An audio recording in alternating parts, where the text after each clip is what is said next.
think it was 8, 9 years ago at this point.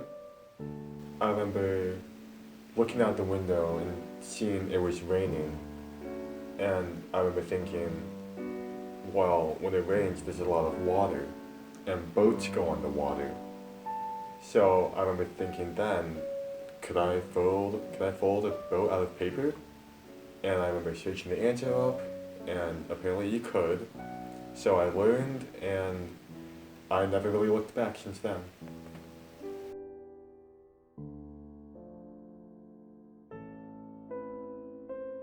I was so amazed when I learned Max can make these paper boats from paper. It's crazy.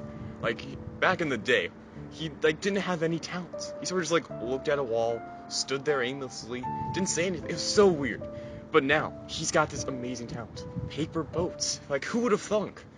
I mean, paper airplanes, paper cars, paper boats though. Those are new and they're so cool.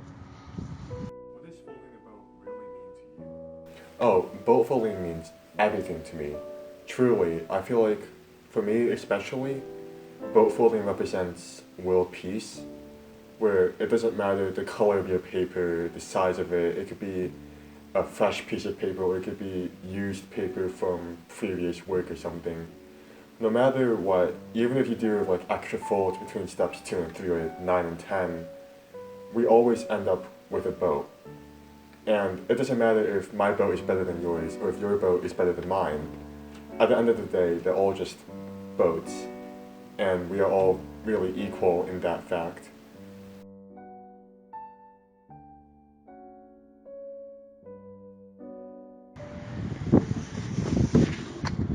Every day. This man never takes a break from making these boats. Like, I'll call him, we're trying to do our comp sci project, right? I hear some crickling in the background. I'm like, hey, what's that? Are you having a snack? It's like, no, folding paper boats. And he's dedicated to the craft.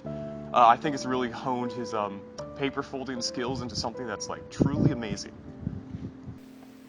I remember one time, around 2 or 3 years ago, I taught all of my friends. Yes, I did have friends back then. I had friends at one point in my life at least.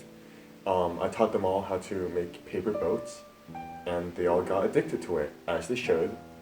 And we kept folding boats for probably weeks, months, and we realized at one point we probably had 1,000 boats. And we were like, what are we gonna do with these boats?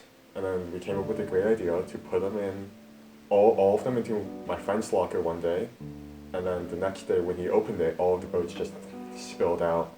It was a great time. We all had a laugh, and I think that just really shows how boat folding just brings us all together. And it really shows how it can bring so much joy to a group of people.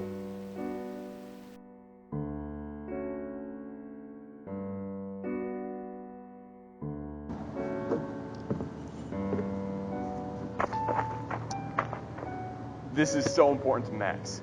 Literally 24/7, he's making paper boats. We're taking a math test, he's making paper boats. We're sitting there in Schiller's class, and she's making us write an essay, where he's making a paper boat. I don't know how he does it. He's got perfect grades in all these classes too. It's crazy. I challenged him once to not make paper boats for one school day. School day, not a whole day.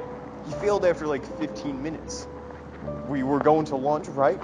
He's like, all right. I didn't pack it. So sad. He brings out some paper, folds it into a boat, starts cramming it down his throat. I'm just like, bro, you're gonna hurt something in there. You can't do that. And he just ignored me, kept chomping on these boats. I don't know. It's crazy what he's doing. I hope he succeeds.